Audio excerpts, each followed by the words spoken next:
айтшы мына төбені дұрыстап.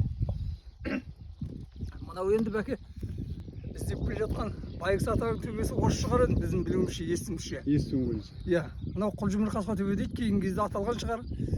Біздің енді білуімізше осы қанша жерден еңбек қылып келдіңіз. Осыны бір жаңағы дүниеге жарық дүниеге шығарып атаңыздың атын атау ғой енді мақсат. Мақсат сол. Иә, мақсат сол. Сағынан болсын, деніңіз сау болсын. Оң болсын талабың. Мінекей. Енді осы сіздің жетпеген жеріңізге біз келдік қой деп ойлаймыз. Дұрыс, иә. Рахмет. Мынау бір үлкен биік төбенің басы. Бұл енді осыдан босқа ата қалмаған шығар деп ойлаймыз енді. Иә.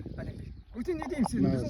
Құрылтай болса болған шығар, жан-жағын бәрі ашық. Енді құрылтай болса мүмкін болуы мүмкін ғой енді осындай үлкен жерлерде болады ғой. Мүмкін сол кезде енді қай жылы болғанын кім біледі. Біз енді көп біле бермейміз, енді баламыз ғой. Бұл жерде мал бақтық, жүрдік. Жаңда біз Құлжымыр қасқа төбе деп қана білеміз біз.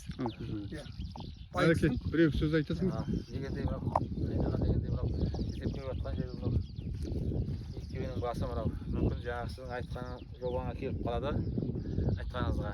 Мынау сөзіңіздің жобасын айтып енді сол осы жерде жайлаған шығар, осы жерде болған шығар атаңыз дегендей осы. Біз де соған сол айтқан сөзге сенеміз. Осы деп жобалаймыз біз де. Әмин.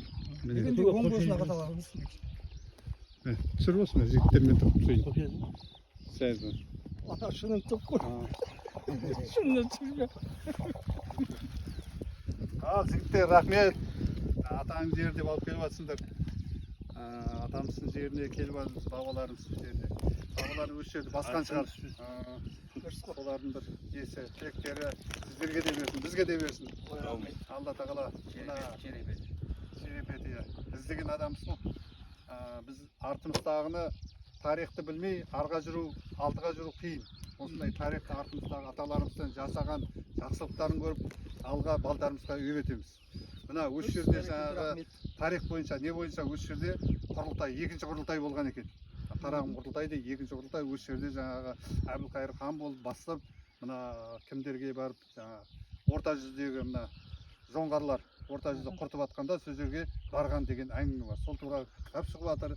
Сартай батыр да осы жерде аталарымыздан батасын алып, қару жарағын беріп, жаңағы 300-ді қосып осы жерде құрылтай болған. Соны міне біз басына келіп тұрмыз. Алып келген сіздерге рахмет. Алла тағала барлықтарыңызға жақсылығын берсін.